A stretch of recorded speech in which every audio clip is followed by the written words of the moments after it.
Depuis qu'il y a 26 siècles, jaillirent les premiers feux sur les collines du Bosphore, jamais ne s'éteignirent ici les lumières de la ville. Cette ville, qui se farde de néons, c'est une très vieille dame. Son nom de jeune fille était Byzance. Elle fut Constantinople par son mariage avec Rome, Stamboul par droit de conquête. C'est une patricienne qui préserve son âme pensive dans le tumulte des roturiers. Tour à tour, elle se fait nonchalante et dure à la peine.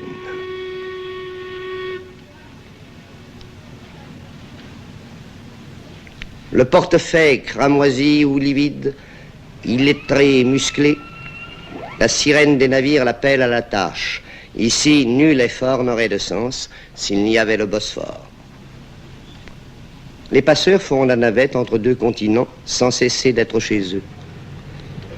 Sur la corne d'or qui sépare la vieille Constantinople de l'ancienne cité franque, une passerelle est jetée et l'aigre cri des oiseaux de mer fait écho à la rumeur citadine.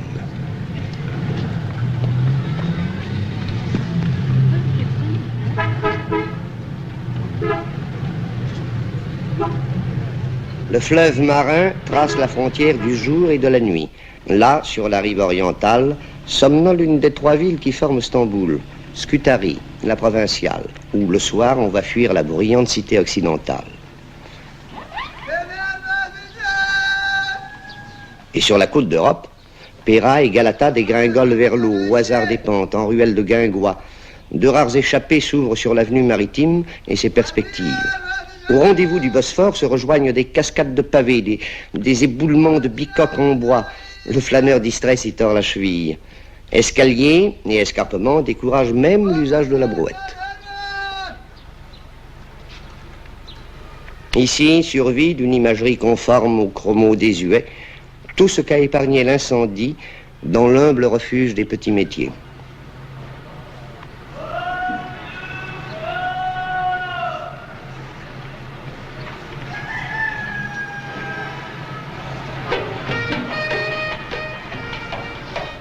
Abreuvé d'eau et de thé, l'indifférence s'assoupit là, au fil des heures. Un journal est un écran entre le réel et le songe. À partir de ces faubourgs archaïques, franchissons 100 lieues, sautons un siècle. Mais non, tournons le coin de la rue pour sentir battre le cœur de la ville. Chaque minute compte au rythme de la nécessité. L'indolence se change en rudesse. S'il arrive qu'à ces carrefours on rêve encore, c'est debout. Devant des journaux qui ne sont plus prétexte à sieste, mais écho de l'événement ou reflet d'un monde imaginaire, offrant des èves de papier colorié à la solitude des mâles.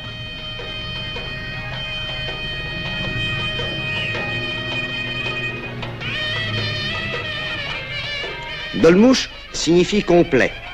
Cela se dit d'un taxi qu'on emprunte à plusieurs pour parcourir un même itinéraire et qui souvent est la propriété de plusieurs associés.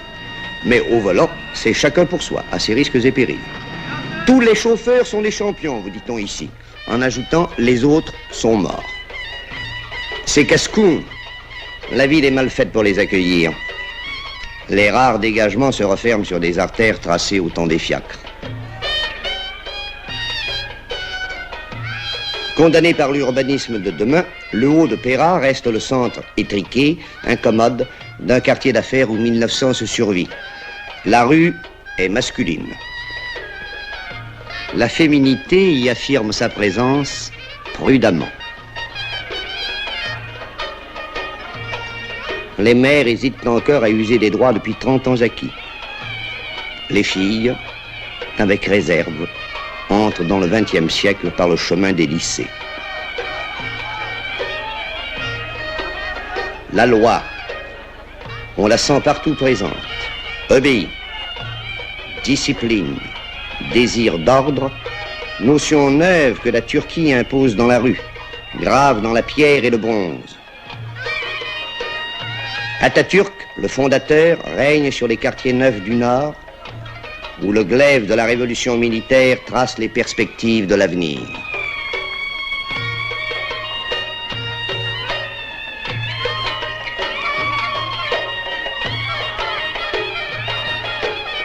Mais le passé garde son charme pour le visiteur amoureux de chimères et d'objets rares. Le carrefour de ces mirages, c'est le Kapali Çarşı, le plus grand marché du monde il y a 5 siècles, puis ravagé par un séisme. Quel joyau offrait-il avant sa reconstruction de 1898? Seuls vous le diront les chroniques des voyageurs romantiques.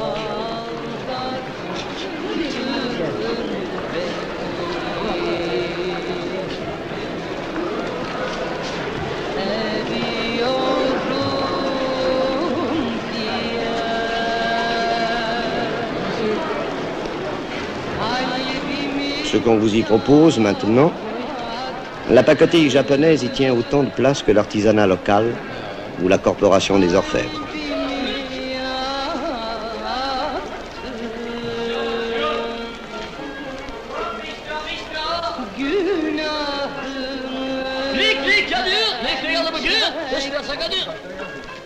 Qu'importe d'ailleurs que l'antique soit en toc, si la poésie du négoce et la volubilité des sollicitations arrivent à vous charmer.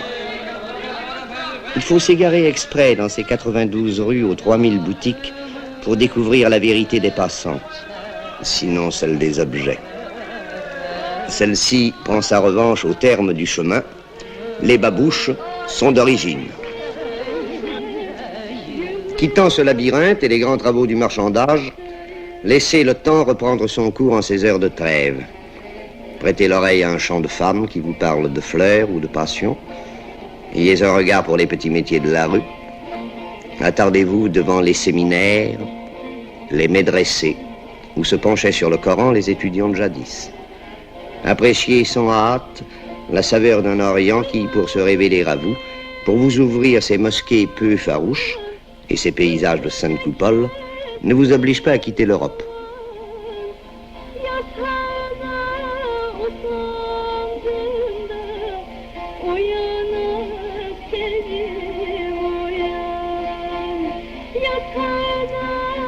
Plus rien ne presse.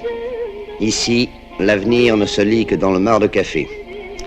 Pour ces désœuvrés taciturnes, le présent s'écoule sans parole et sans rire, apparemment sans besoin, dans cette torpeur de l'esprit qu'on nomme le Kiev. Rien que des hommes. Aucune règle n'exclut leurs compagnes de ces rendez-vous moroses.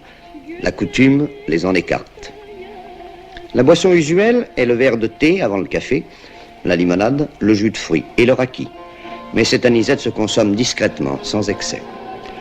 Les consommateurs ne cherchent pas de divertissement plus fiévreux que les joies paisibles du jaquet ou des dominos. Il leur suffit, semble-t-il, de ne rien faire, de ne penser à rien. La nuit, l'avenue de l'Indépendance, Istiklal Caddesi, prend l'allure d'une grande foire du trône en plus épicée ou d'un petit Broadway.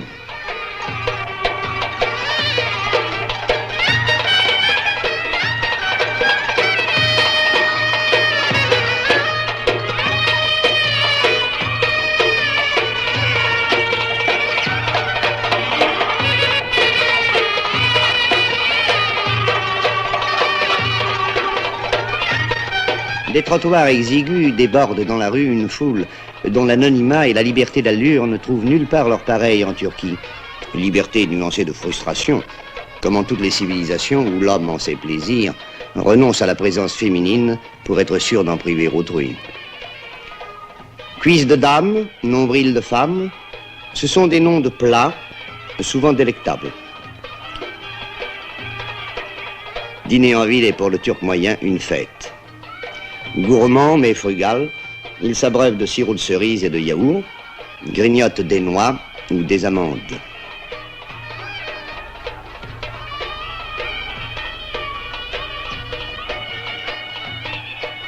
Il raffole des fruits, dont les étalages jettent de vives couleurs dans la grisaille de la rue, une note d'abondance dans un décor de vie modeste.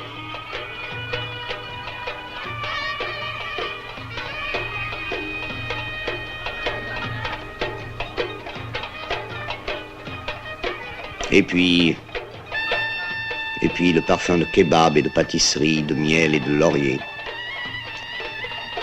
Cette odeur entêtante nous poursuit de boutique en boutique.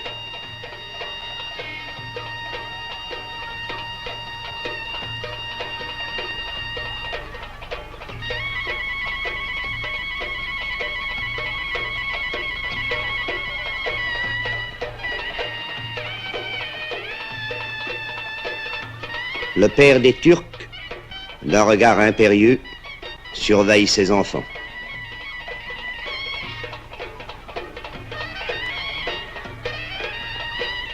Efficacité, c'est le culte de ce pays autrefois nonchalant, où la publicité sait comment parler aux hommes, où l'autorité dompte sans faiblesse les penchants turbulents d'automobilistes qui se croiraient volontiers au volant d'un